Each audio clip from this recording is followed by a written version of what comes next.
vais vous parler remaniement gouvernemental puisque c'est un petit peu la loose en ce moment. Personne ne veut être ministre, c'est quand même assez dingue.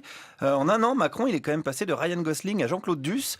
Il a commencé, tout le monde voulait le pécho et aujourd'hui, il brigue le titre de Mister Syphilis. C'est quand même pas de bol.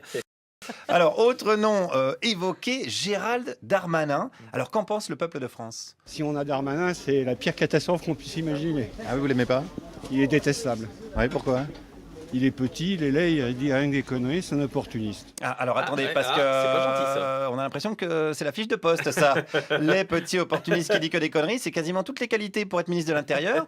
Donc, à mon avis, il y a un favori, Darmanin, mais on peut toujours évidemment chercher d'autres pistes. Jean-Louis Debré, éventuellement. Ah, Jean-Louis Debré. Éventuellement. Jean-Louis Debré, c'est celui qui faisait rentrer les CRS à coups de hache à l'église Saint-Bernard. C'est vrai, oui, aussi. Mais il s'est rattrapé un peu après quand il a été président du Conseil constitutionnel. C'est vrai qu'il s'est pas mal rattrapé. Il avait envoyé une boîte de chocolat à l'ambassade du Mali, je me souviens. Il avait mangé un mafé le jour d'après, et puis il a été voir le spectacle de Michel Leb. Donc je pense qu'on peut dire un partout. Allez, balle au centre.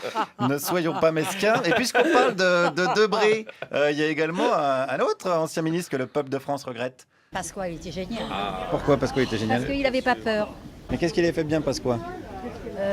Il tenait la délinquance, il faisait...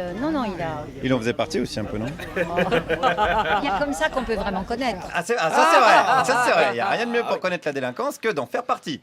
Puisqu'on parle de culture, on va un peu chercher peut-être un ministre de la culture là, dans, les temps, dans le futur, parce que Françoise Nyssen et sa mezzanine, elle a plus le profil pour bosser à Leroy Merlin.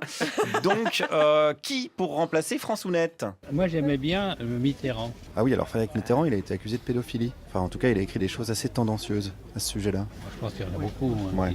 De toute façon, personne n'est parfait. Oui, on va s'arrêter au premier mec qui fait du tourisme sexuel avec des mineurs, qui n'a pas, je dirais, ses petits péchés mignons. Frédéric Mitterrand, qu'on peut saluer parce qu'il était ce matin sur France Inter, comme Zemmour il y a quelques jours. En ce moment, c'est la fête. Moi, je serai Alain Soral, je ferai un tout petit peu la gueule quand même. Je dirais, dis donc, quand est-ce que vous m'appelez? Michel Fourniret, si tu nous écoutes, envoie tes chroniques à Laurence Bloch. Il y a peut-être une place sur la grille.